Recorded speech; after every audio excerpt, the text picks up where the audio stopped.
രീതിയിൽ പിന്നെ കഴിഞ്ഞ കുറേ ദിവസങ്ങളായിട്ട് തന്നെ ജമാഅത്തെ ഇസ്ലാമിക്ക് പിന്തുണ CPM വിമർശനീയമാക്കുന്നുണ്ട്. ഇന്നലെ CPM സംസ്ഥാന സെക്രട്ടറി പഹൽഗാം വിഷയത്തിൽ അല്ലെങ്കിൽ നിലപാട് അറിയിക്കാത്ത സംഘടനയാണെന്ന രീതിയിൽ ഒരു വ്യാജ പ്രചരണം നടത്തുന്നു.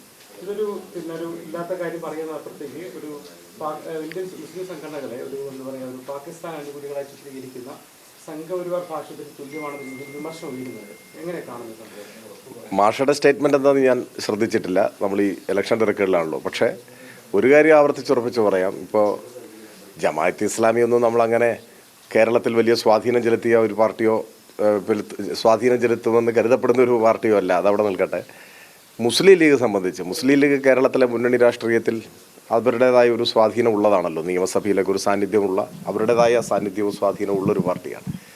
മുസ്ലിം ലീഗിനെതിരായി തന്നെ അവർ പാകിസ്ഥാൻ അനുകൂല സംഘടനയാണ് അല്ലെങ്കിൽ പാകിസ്ഥാനുമായി ചേർത്ത് വെച്ച് അവരെ വിമർശിക്കാൻ സംഘപരിവാരം ശ്രമിച്ചപ്പോൾ നിങ്ങളിൽ തന്നെ ചില ചാനലുകളിൽ നിന്നിട്ട് ഞാൻ പ്രതിരോധിച്ചിട്ടുണ്ട്. എനിക്ക് നല്ല ഓർമ്മയുണ്ട്. കോൺഗ്രസിൻ്റെ നേതാവ് നിശബ്ദനായി കേട്ടിരിക്കുകയാണ് ഇത്, ആസ്വദിക്കുന്ന പോലെ കേട്ടിരിക്കുകയാണ് ഇത്. ഞാൻ പ്രതീക്ഷിച്ചത് ആ ചർച്ചയിൽ കോൺഗ്രസ് പ്രതിരോധിക്കുമൊന്നുമില്ലെങ്കിൽ അവരുടെ മുന്നണിയിലെ ഒരു ഘടകകക്ഷിയാണല്ലോ.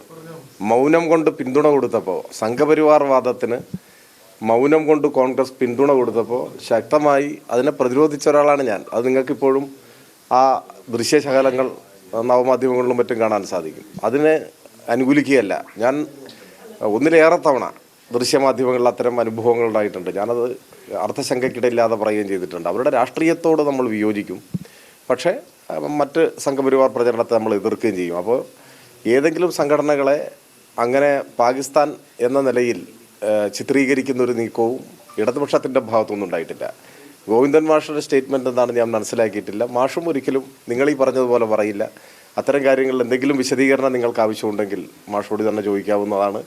മാത്രവുമല്ല, ജമാഅത്തെ ഇസ്ലാമിയെ സംബന്ധിച്ചിടത്തോളം പൊതുസമൂഹത്തിൽ നിൽക്കുന്ന വിഷയം അവർ മതരാഷ്ട്രവാദികളാണ് എന്നതാണ്. ജനാധിപത്യ മതനിരപേക്ഷ സമൂഹത്തിനെ ശക്തി പകരുന്ന നിലപാടല്ല അവർ സ്വീകരിക്കുന്നത്. അവർ മതരാഷ്ട്രവാദികളാണ്.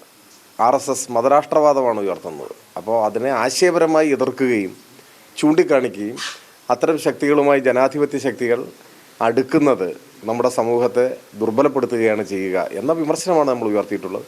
ആ വിമർശനം തന്നെയാണ് ഗോവിന്ദ മാഷും ഉയർത്തിയിട്ടുള്ളത്. കഴിഞ്ഞ ദിവസം ഗോവിന്ദ മാഷ് പ്രത്യേകമായ എന്തെങ്കിലും സന്ദർഭമോ സാഹചര്യമോ സൂചിപ്പിച്ചിട്ടുണ്ടെങ്കിൽ അത് ആ നിലയിൽ ഞാൻ മനസ്സിലാക്കിയിട്ടില്ല. മാഷ് തന്നെ അത്തരം കാര്യങ്ങളുണ്ടെങ്കിൽ വിശദീകരിക്കുകയും ചെയ്യും. അതിനെയൊക്കെ ദുർവ്യാഖ്യാനം ചെയ്യുന്നത് ഉചിതമായിരിക്കില്ല എന്നാണ് എൻ്റെ അഭിപ്രായം.